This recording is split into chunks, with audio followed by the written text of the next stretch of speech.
Welcome. You are listening to the Financial Survival Network. I'm Kerry Lutz. The date is April 19th, 2016. It's the day after Tax Day, but Tax Freedom Day, if you're like most people other than your elected and wannabe officials, still has a way to go, another month or two. But Jeff Berwick with us now, done so much work, Jeff, on Shemitah, the biblical underpinning for what many believe is happening, and more of what will be happening shortly. And we haven't talked in a bit, so welcome back. Yeah, Kerry, how are you? All right, so the Shemitah, I mean, that was last year. Now we're supposedly in a Jubilee year, although I don't know how you trace all this back, because a lot of this is, it goes back so many years. I don't see how it can be done, but let's assume that all of this is correct. What does it mean? Yeah, you're right on that. It is very hard to exactly know what is real and what is not real. And I knew nothing about the Shemitah or the Jubilee until about 2 years ago when I read Jonathan Cahn's book, The Harbinger, and I found it quite fascinating that the last two major market collapses fell on the exact end day of the Shemitah. And then when you look back, it seems like almost every Shemitah has some sort of financial or sometimes political or military calamity happening right around on that date. And so I began looking into it, and it turned out that last year, so the Shemitah, for people who don't know, is every 7 years. It's actually in the Bible, talks about every seventh year is supposed to be a year sort of rest, a time of washing away of debts and things like that. And last year, the Shemitah ended on September 13th of 2015, and the third quarter of last year was the worst the worst quarter in the market since the last Shemitah. $11 trillion was washed away during the third quarter, which is the end quarter of the Shemitah. So once again, it seemed to have happened. And then what happens is every seventh Shemitah, so every seventh 7-year period, or every 49 years, is something they call, or apparently they call, I'm not an expert on any of this, but I've just been looking into this ever since I found out about it, is something called the Jubilee year. So it happens every 49 years. And so I began to look into that, and I wasn't sure if that was a big deal or not. I talked to Jonathan Cahn, who wrote that book, and he said, yeah, the Jubilee is just what was supposed to happen in the Shemitah just carries on and even can grow bigger in the Jubilee year. And then I saw the Pope came out of nowhere in November and declared it an emergency Jubilee year. I found that incredibly interesting. That's when my senses started to wake up to maybe the Jubilee is really important. And then William White of the Bank of International Settlements came out a few months ago and said that we're on the verge of collapse. This could wash away everything, and they called it a debt jubilee. So I became more and more emboldened that maybe there is something to this Jubilee year. And essentially what I'm saying during all this is we're going to see a lot of chaos, a lot of crisis, a lot of calamities happen during this period. And we've seen so many things going on as preparation towards what I think is them wanting to install a new world currency, a new global taxation system. And this is not conspiracy theory. They've been saying this publicly a lot lately. So there's a lot going on and a lot of preparation for something to come, apparently. I don't know if the Jubilee is tied into the Shemitah or not. It sounds like it. But basically, you have 7-year cycles, then you have 7 of them, and then there's a grand Jubilee. And I guess it sounds like that's where we're at now, where basically in biblical times, all debts were forgiven, all slaves were set free, and they kind of reset the clock. So my feeling, Jeff, has always been that these debt cycles always happen. They've been happening since forever, because it's human nature to just take on too much debt and then be left with a mess that follows. So better to forgive it all and go on to the next cycle. Yeah, absolutely. Unfortunately, it looks like no one's going to be set free during this jubilee. It looks like they're going to enslave the entire planet. If what everything they're doing looks like that's what they're headed towards.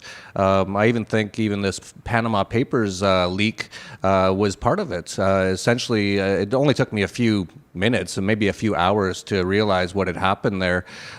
Once something is released and all of a sudden all the mainstream media in the world is all talking about it, I get very suspicious because if someone were to release some information showing where, say, the $2.3 trillion that Donald Rumsfeld announced was missing from the Pentagon on September 10th, 2001, just before the accounting department of the Pentagon got blown up the next day, if someone were to announce they found out where that money went and it went to all the cronies, no one would talk about that on the mainstream media, or if they discovered other information like that. But with this Panama Papers, they were talking about it all over the media immediately, which immediately rang my spidey senses. And just looking into it for a few minutes or maybe a few hours, I was pretty much uncovered. It was very obvious that it was a release from the Western financial elites, and especially George Soros, and they were attacking a lot of their people they don't like the Prime Minister of Iceland, who was the only country, they were the only country after the 2008 financial crisis and collapse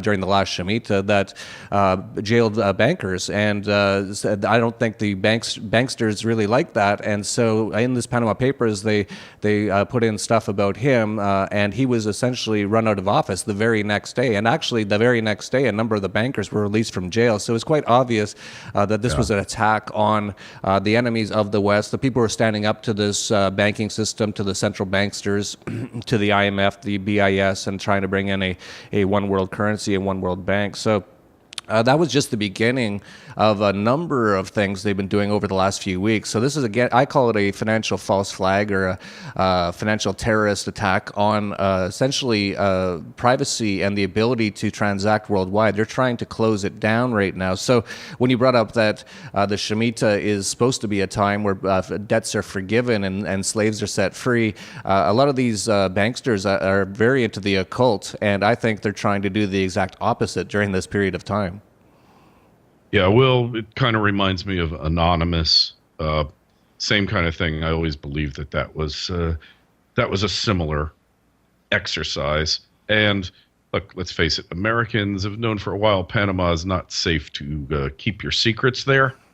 The rest of the world hasn't really been that clued into the fact, but Panama signed on to a treaty with the U.S. a while back, and all of that data.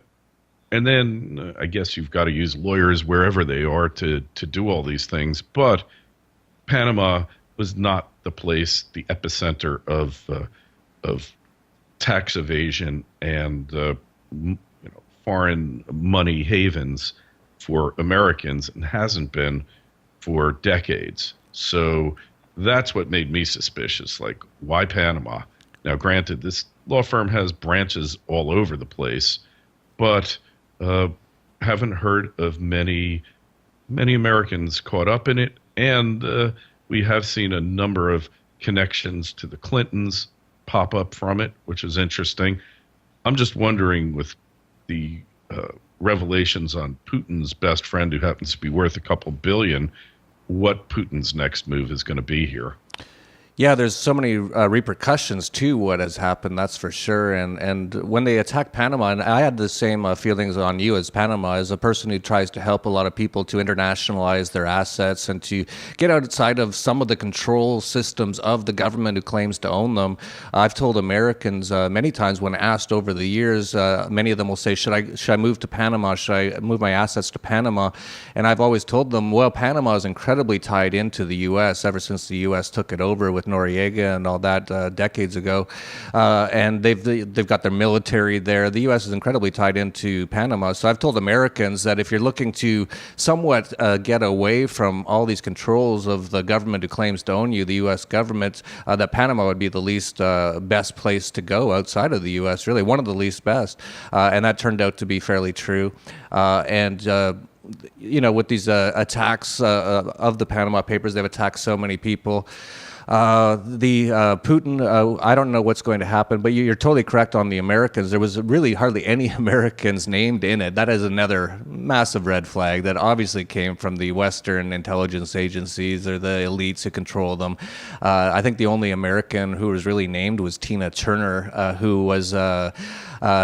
she renounced her U.S. citizenship a few years ago, and they get very angry when you try to escape their tax farm. And that's all legal to do, by the way. And most of the stuff in the Panama Papers was all legal. They're trying to make it look like anyone who tries to have their assets outside of the control of the government who claims to own them is some sort of criminal, when in fact taxes are the true crime. Taxation is theft. So all this stuff gets very convoluted.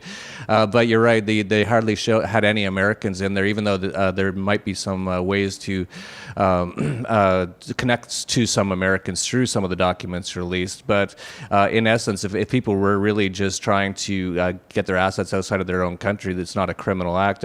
And there's one reason I read The Economist magazine. It's not because they have great information about about the economy, but they always have clues about what they're going to do. The Economist is run by the Rothschild family, and they're a big part of the financial elites who control the world. And it was just a few months ago they had an article that called Panama the problem child, and the reason was because Panama hadn't agreed to sign on to this global taxation tax treaty by the OECD, and then a few months later they attacked Panama. So all this stuff is there's always more than meets the eye. It's never what they say it is in the media, and this is just another case of it. Yeah, well, I always like deconstructing stories in the media because that will sometimes, on occasion, lead you to what appears to be the truth. Sometimes there's just so many levels, and it's like the skin of an onion, and you just keep peeling it back and peeling it back, but eventually it all falls into place, much like the war on cash right now. You just see, hey, if you can't go to the bank and get cash, Jeff, how do you get cash? It becomes really difficult to do it. And that's the definite aim of the system now, is to get rid of it all. And I don't think they're going to rest until they do it. Yeah, I've been shocked how quickly they're rolling it out. Really, a war on cash was not even thought about or talked about 5 years ago, and now they're almost getting rid of cash in numerous places, including Europe. And I think a part of this is, it's all part of a plan, and you're right. This is like peeling the layers off an onion, and there's so much disinformation out there as well. For us to actually find out the truth is incredibly difficult, but at least we try. Most people don't, and they just think whatever's on the TV is the truth, when that's never the case. But we're talking about this war on cash. In Europe, they've already, in numerous countries, almost gotten rid of cash. Denmark, Sweden, Finland, Norway, almost have gotten their citizens almost completely off of cash. And this is part of what I think is a bigger plan. So they had planned, and you pointed out at the very beginning, that this always happens. The world always ends up in too much debt, and this is the worst it's ever been. The world every country in the world is massively indebted. So they've sort of, this has been a big plan in my opinion. And so as this has happened, they've had to keep interest rates very, very low. For example, the U.S. government has $19 trillion worth of debt, more debt than any government in the history of mankind ever, completely unpayable. So if they were to allow interest rates to go up to, say, 10%, that'd be $2 trillion or $1.9 trillion per year in interest payments alone, which is the entire tax extortion-based revenue of the U.S. government. So they'd be immediately insolvent. So they can't allow that. And this is happening all throughout Europe and throughout many other countries, including Japan, who's even worse. So they keep interest rates down, and they move them down to zero. And they've realized that it has to go even lower if they're going to keep the system going a little while longer. And so something completely crazy, something that I don't think many people even imagined was possible, negative interest rates. That's just an insane concept, that you pay someone to let them borrow money from you. This is how insane the system's got. So they've got now negative interest rates throughout Europe, and so a lot of people, including a Swiss fund manager last year, said, "Oh, I'm going to have to be paying millions or tens of millions of dollars a year on our massive balance at a bank just to hold it there. So I'm going to take it out in cash." So he actually went public on it and said, "I'm going to take it out in cash," and the bank said no. So there you go. You're locked in the system, and they're going to keep doing that until everyone's locked into the system. Yeah, I remember that quite well. And yeah, they wanted a pallet full of cash, and the bank said, "Nope, sorry, no cash for you." And that was it. That was the end of it. I mean, they didn't sue, they didn't do anything. Obviously, they were told. So, hey, once they get rid of cash, then you have to accept negative interest rates, or you have to just spend like there's no tomorrow, because there isn't a tomorrow. Yeah, it's a crazy system. We're headed towards complete craziness here, and yeah, they want to get everyone into the system. They're trying to roll out, and I've seen this happen as the writer of the Dollar Vigilante since 2010. I've been talking about this since then, and I've seen it way before then. They're trying to roll out an entire global taxation system. Even a few years ago, the U.S. did a coup in Paraguay because Paraguay didn't have an income tax, so they came in, deposed the president, and put in their own puppet, and then immediately installed an income tax. You look at the tax on Libya, which has now been shown. The leaks of Hillary Clinton's emails show the main reason they attacked Libya was because they were planning to try to do a gold-backed currency. So very quickly, the U.S. Freedom fighters and spreaders of democracy came in, bombed and killed thousands of people and destroyed an entire country. It's just horrendous terrorist attack by the West. The very next day, it was one day after the bombing that destroyed the country, they installed a central bank. It's clear what they're trying to do. Most people don't see it, but what they're eventually going to do is get everyone into the system. There'll be no way to get out of the system. You'll then be in a system with negative interest rates, and they'll start to go even more negative. It'll go negative 3%, 4%, 5%. So you can imagine that. And then on top of that, they'll be inflating the currency, so you'll be losing on that, and you'll have no way to get outside of the system. And things like your IRS and IRA and 401k or whatever, sorry, not IRS, IRA and 401k, they will probably take all that and just say you have to buy government bonds with that. So you'll be stuck in government bonds paying negative interest rate. You'll be stuck in a bank account paying negative interest rate. And as many of us know, many of the reasons why many people grew wealthy in the West was due to things like compound interest. Well, you can imagine how unwealthy the West is going to be with negative compound interest and no way to escape it. Reverse compound interest. You know, how long does it take your money to go to zero? First compound interest, and hey, it's a little bit scary out there, and it makes you wonder what your choices are to avoid the coming storm, but they're limited. They want to limit your choices. They're trying to make it so hard. Of course, the U.S. brought in FATCA, the Foreign Account Tax Compliance Act, a number of years ago to make it really hard for Americans to get their money outside of the U.S. It essentially was a nefarious capital control, and they did that while they went around the world and have now bullied pretty much every bank that if they in the world that if they have Americans as clients, they have to report directly to the IRS. So they want to know exactly where everyone's money is. This is an entire plan being rolled out to essentially bring it into a system that you can't escape from. They're trying to demonize gold. They're trying to make it also very difficult. It's become very difficult to buy and transport gold. Try transporting gold across borders and just see what happens.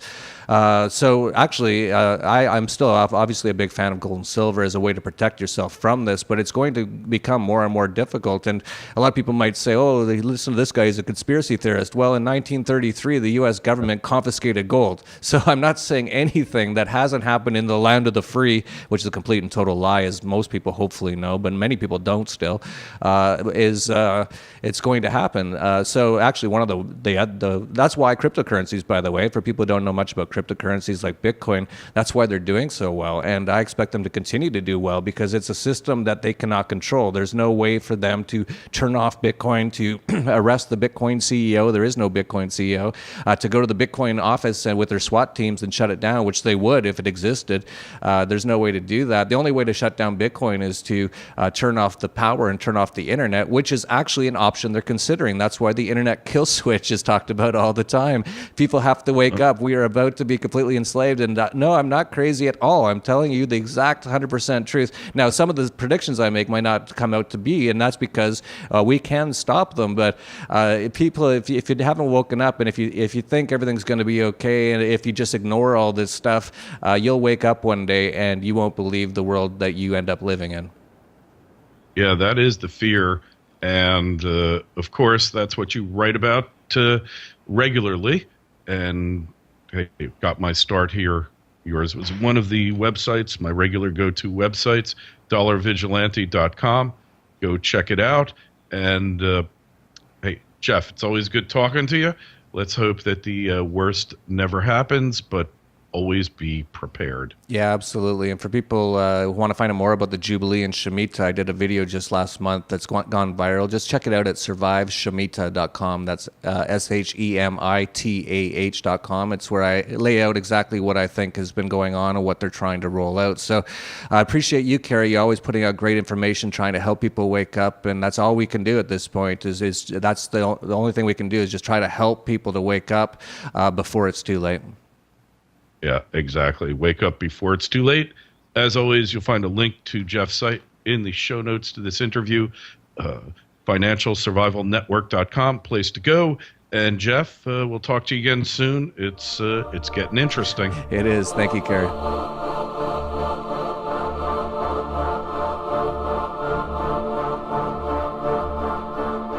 You have all the major central banks, Japan, UK, Europe, America, all printing staggering amounts of money. The people who are getting that money, Jeff, are very happy, and their friends are very happy.